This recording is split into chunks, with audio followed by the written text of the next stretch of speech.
Hi guys, and welcome to my YouTube channel. It's your girl Makoma Wakhatla, and welcome to Makoma Safe Space.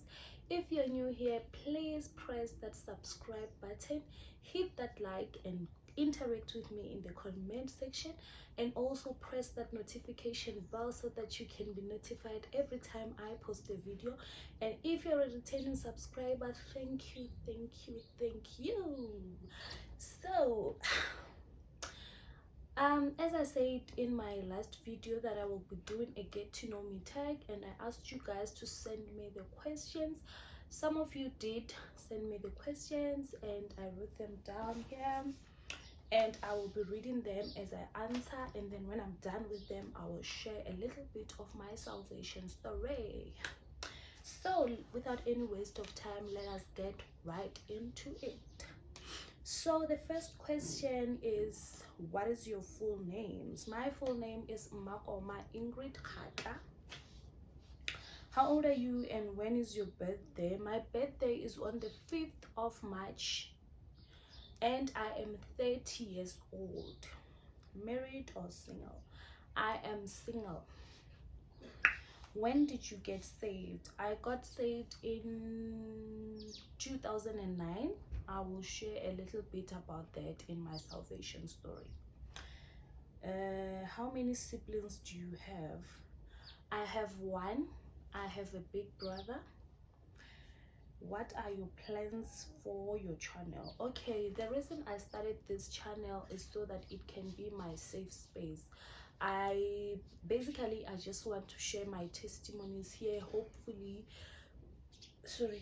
Hopefully my testimony will be someone's survival guide, because for me to be able to overcome the things that I've overcame, I also learned how to survive from someone's stories. And then I always tell myself, you know, God is for us all, and if this person was able to press on, to get it right, you know, to get on with life, I can also do it. And trust me when I say I did it, and I believe that in me sharing my story, it can also be a survival guide for someone else to understand that God is for us all, and then in God we can do all things, and we can heal, we can be delivered, we can survive, we can make it in life.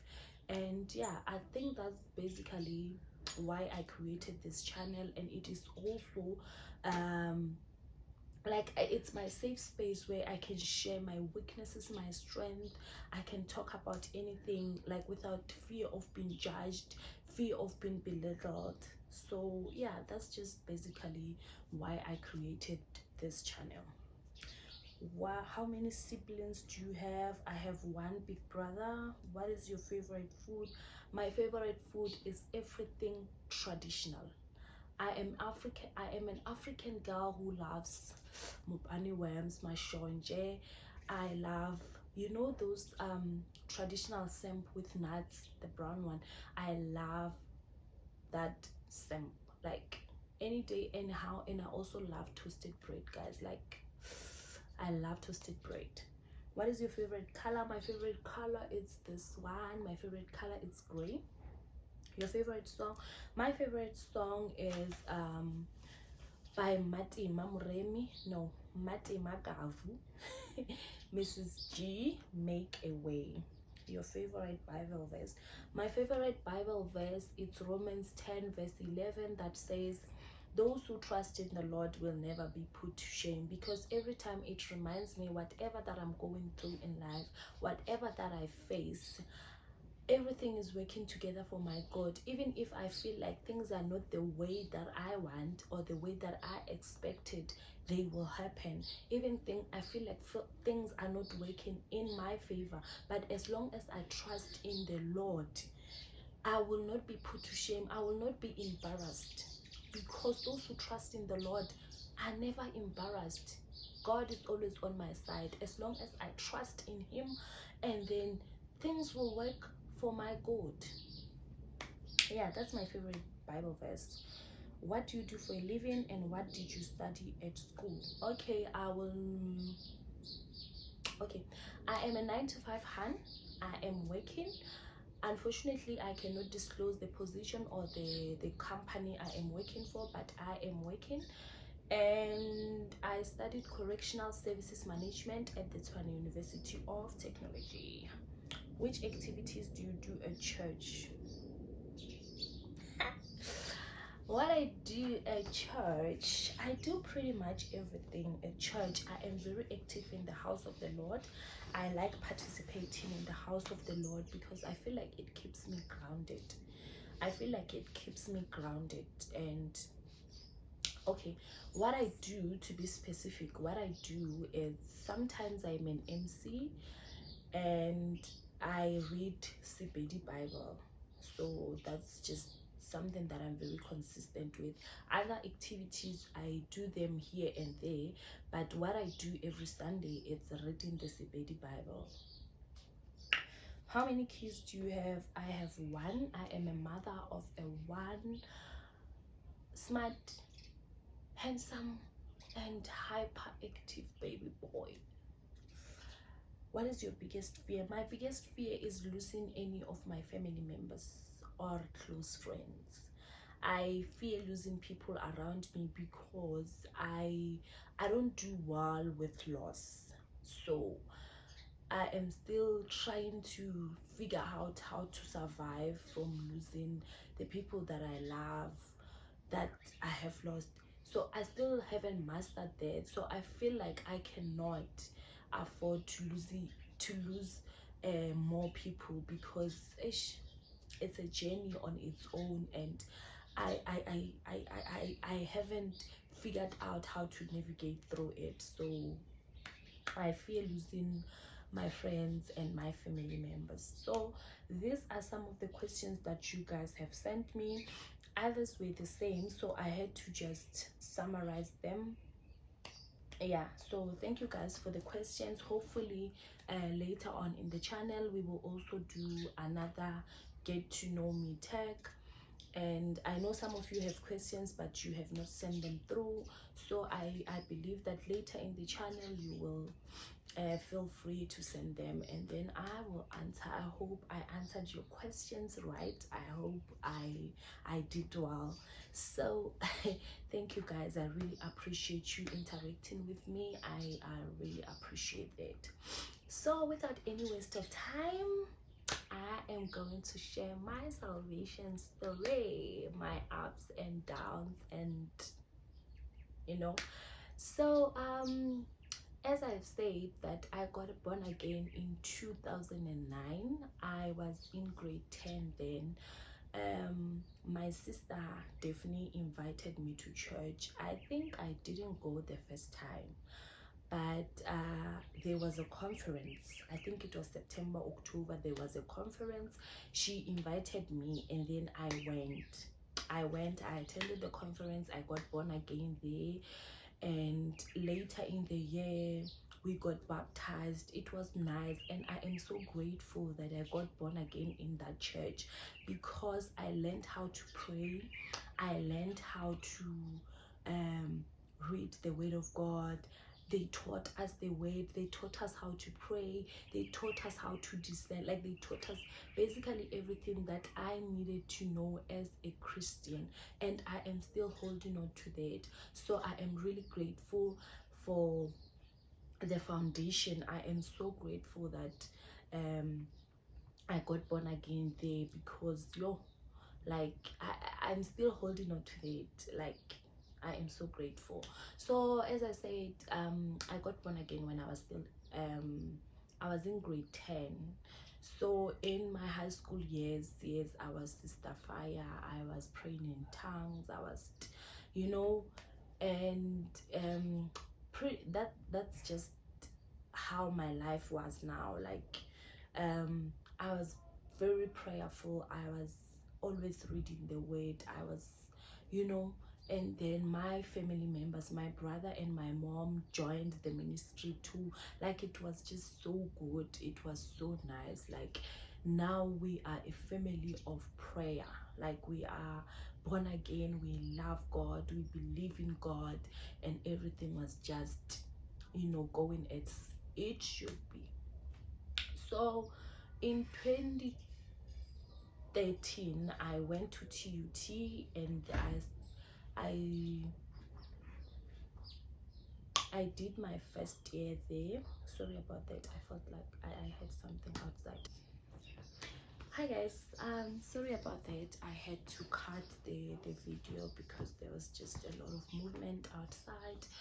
So as I said, in 2013 I went to TUT to do my first year. I remember I was at library with my then roommate, and I started hearing the instruments playing outside. So I asked her, "Do you hear what I'm hearing?" She said yes. And I was like, "Yo, let's go and find this church." Because when I was going to TUT, our pastor used to tell us not to just let anyone pray for us. He taught us how to discern. So and then I was praying to God to show me a church in which I can attend. Like, I've always been very cautious of my spiritual life.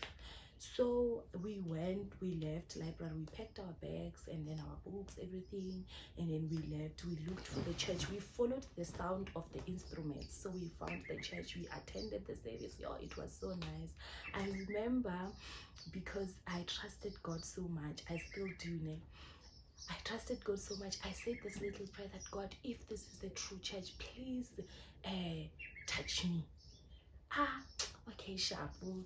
And then the person who was preaching called me and prayed for me, and to me it was a confirmation. Trust me, I never left SCO ever since. I attended SCO throughout my varsity years. So I started attending SCO, and then because I was a teenager, adolescent was just dealing with me. So I can't say I was not dating back in high school. I was dating, but not like the way I started dating when I was in varsity. There I started dating, and I was drinking alcohol, I was partying, I was just, a lot was going on with my life. But I never stopped praying. I never stopped going to church. I never stopped reading the word. I was so consistent with that, even though I know I am doing other things that I know I shouldn't do. But I was still born again. I was still trusting God. So in 2014, towards the end of the year, I met a guy. He was not a student, he was working. I met a guy, I fell in love, we started dating, and everything was going well. So he was working in Limpopo and I was in Gauteng. So every month, and I would go where he was working or where he was staying. So everything was going well. He took care of me, obviously financially, because he was working. So I was everything was just going well. So but he was abusing me emotionally. Those people who will make you feel like they are doing you a favor by being with you. Those people that will always make you feel like if you are not dating them, nobody will love you. Yeah, it was just my life. He would cheat, he would do whatever, like he was just, but I still stayed, guys. I still stayed. And there, not only did that affect me emotionally, but also my spiritual life was also affected.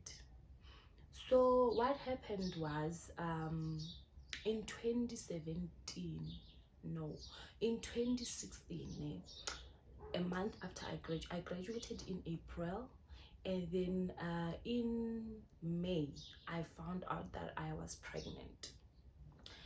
So finding out I was pregnant, and then we were both happy. I like to believe that my family was happy, his family was happy. And in December he sent his people not to marry me, guys. I was never married. Okay, I was never married. They came to pay the damages for the baby. Me, I was never married. let's get that one right. So yes, that's what happened. They came and paid the damages. In February I gave birth. Unfortunately, in May, the 14th of May 2017, I remember it was my first Mother's Day. It was my first Mother's Day. I was so excited. And 14 May, it's my brother's birthday.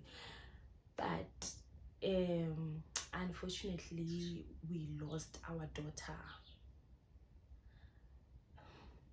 Unfortunately, we lost our daughter that day. I lost my child.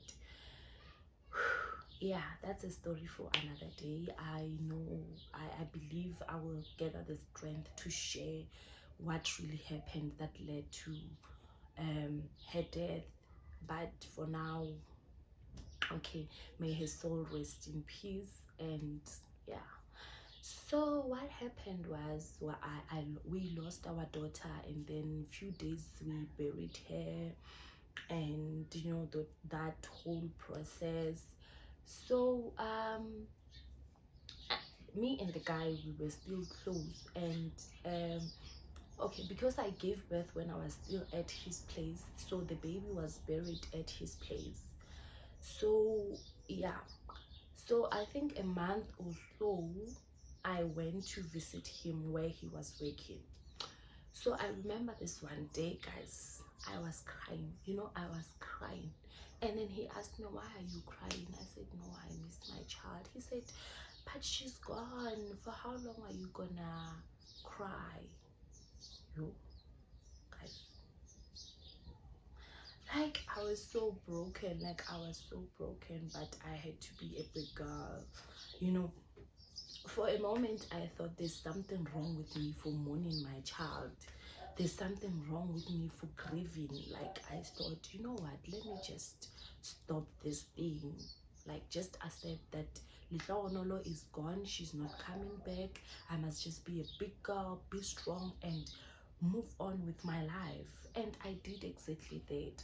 And I stopped going to church, I stopped praying, I started like just, you know, I backslided, like I left church because like there was no point. I felt like there was no point. So oh yeah, and I remember this one time, guys, and I was going for a job interview, and I was at a guy's place. So I told his mom, you know what, I'm going to an interview.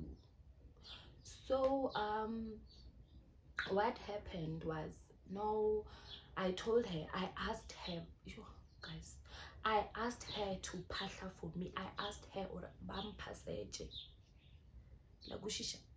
like bampaseje, to summon the ancestors that I am going to an interview.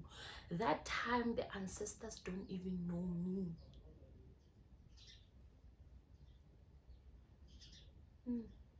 The ancestors don't even know me. I am not the Yamakoti. I am just dating the guy. But I asked her, can you please just, because they believed in ancestors, I think that rubbed off to me. And now I understand what the Bible says when he says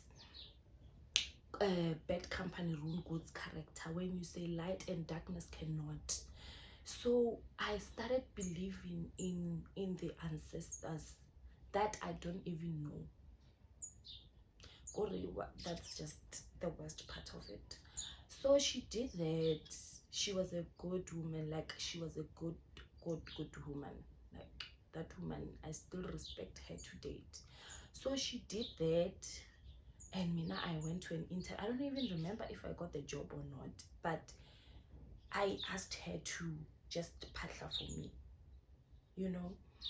So what happened is with all that happening and what, so I remember in November I got a job in Pretoria. So I left, I went to Pretoria, I started my new job as I was working. And then like I will constantly talk to my friend, I will constantly talk to siblings, and and tell her how I'm feeling, what I'm going through, like what's happening, like everything, guys, like everything. Like I will open up to her. I will tell her that, yo, sibling, this is what I'm going through, this is what is happening, this is what, like I will always like tell her. And you know, December I went home, January I came back to Gauteng. And I remember I was attending another church in Pretoria, so I went to church and we had fasting and prayer, those fasting and prayer for January. So I attended them, and as I was praying, like I will always tell God, God, I want to get out of this relationship, because I had lost myself, I had lost my identity in Christ.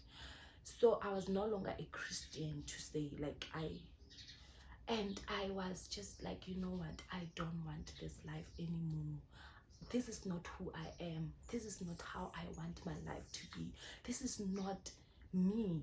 I cannot do this anymore. I would pray to God. I remember this one day, sibling came to my flat and we held hands and we prayed.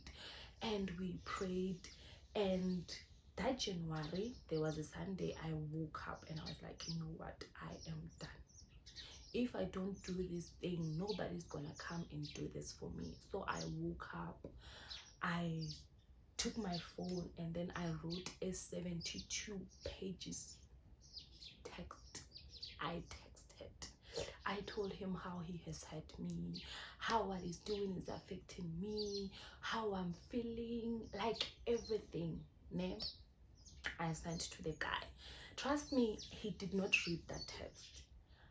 He did not read it, because within 2 minutes or 2 seconds he was like, okay,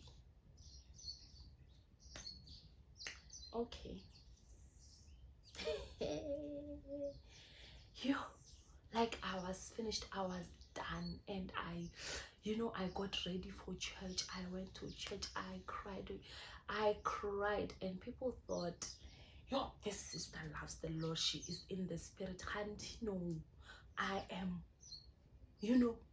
And I stood my ground. One thing I love about me making that decision is, no matter how much it hurt, I stood my ground. I remember the guy telling me that he made me.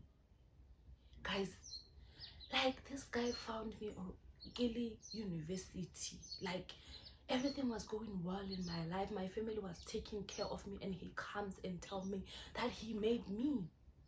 But later on, I realized he said that because he was used to abusing me emotionally, and he knew I would come back to him because I didn't have a backbone. He knew I loved him that much. So, but at that point, I was done. I was finished. Like I didn't want anything anymore. So I stood my ground. I remember I started losing so much weight. I lost weight so bad. And I remember I remember this one day, sibling, and I was complaining to sibling, your sibling, because now when I lose weight here,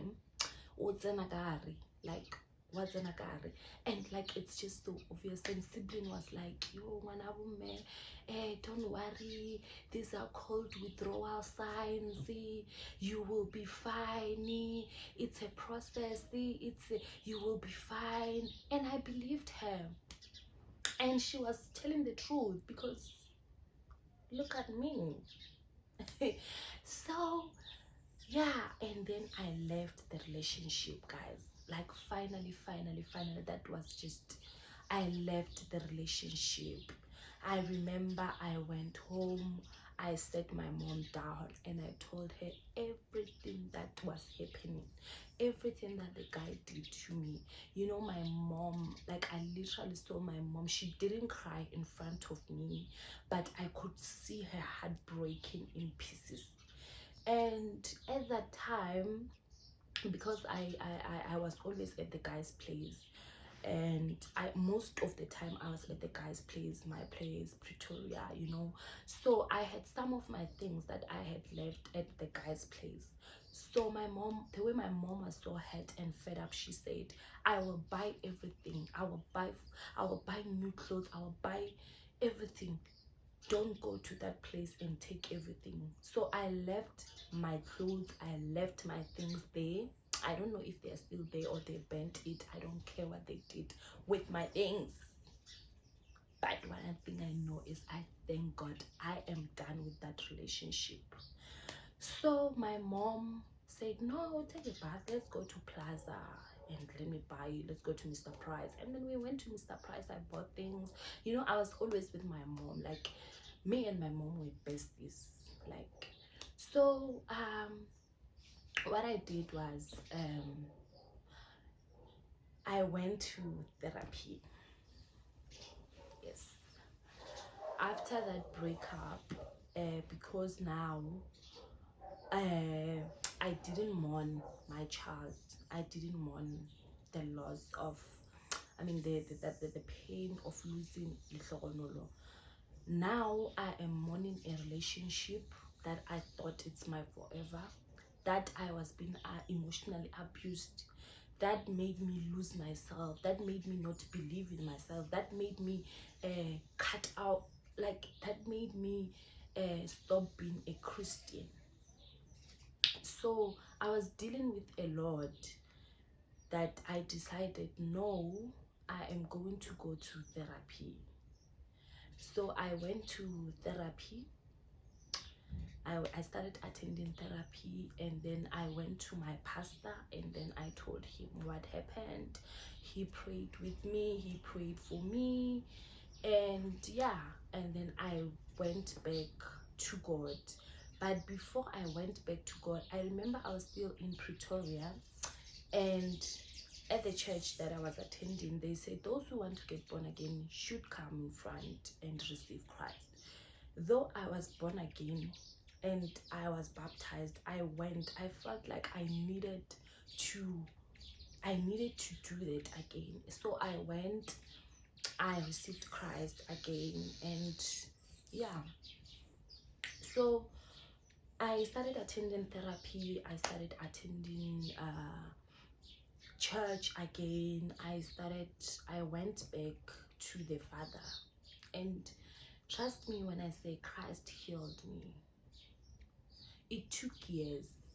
It took years and years. This thing happened in 20, safe to say 20, from 2018, but Christ saved my soul. Because at some point I felt like I had sold my soul. But going back to God, I felt like I have now regained, like, you know, that thing. I am now alive. I am now free. I am saved. I am redeemed, and all those kind of things. So yeah, that's how I got back to being a Christian, and things just started working out for me. And yeah, that's just pretty much it. So I went back to the Father, and you know, I wouldn't share this story the way I am sharing it now, but I am just amazed of how healed I am, of how delivered I am, you know, and of how restored I am, because it always reminds me of where God took me. I try to get out of my own. I try to, you know, do this on my own, but I couldn't. But Christ saved me, and I am so grateful. I am so happy, and ever since that time, I never left. I never committed myself to anything that would make me lose myself again. And I am not gonna lie and say the journey has just, no, there were things that I would still do as a Christian that I know I shouldn't do. There's a way in which I would live knowing very well that I shouldn't. But one thing that I'm grateful for is I no longer compromise my standard when it comes to the things of the Lord. And I think now in 23 because I was turning 30 this year. I remember when I was still 29, I said I am not going to do the things that I was doing when I was still in my 20s, in my 30s. I am not going to be a lukewarm Christian anymore. I am not going to play church. It's either I am a Christian or I am not. It's either I am for Christ or I am not. It's either I do right or I do wrong. I am not going to stand in between. So I made a decision. Trust me, in that decision that I made, I still get tempted to do certain things. Others I am able to overcome, and others I fall into them. But that decision that I made helps me to press on, and I am always reminded that I can do all things through Christ who gives me strength. So in my salvation story, it has been a journey. There are a lot of things that I have not shared, a lot of things I will do story times with them, and I will share of the things that I have been through, the things that I have overcame, and where God has took me, what God has saved me from. So now I just wanted to share a little bit of how I got born again and how is it going now. Now it's going well. I am living for Christ. I am no longer playing church. I am a devoted believer. I am a Christian. Like, I am all for Christ. And yeah, so guys, I wanted this video to be very short, but it looks like it's gonna be long. Other things I will be sharing as we proceed, as we move forward as with the channel. So thank you guys for tuning in. I really appreciate it. Please tell your friends to tell their friends, or the Christian YouTuber is in the house. So thank you guys for tuning in. I really appreciate it. Don't forget to comment, don't forget to subscribe, don't forget to press that like and press that notification bell. Thank you so much. Have yourself a wonderful day, and I will be posting another video. I'm not sure when, but I promised that I will post every second Friday. So hopefully I will be able to be consistent with that. Thank you guys for tuning in. I really appreciate you. I love you. See you in the next video.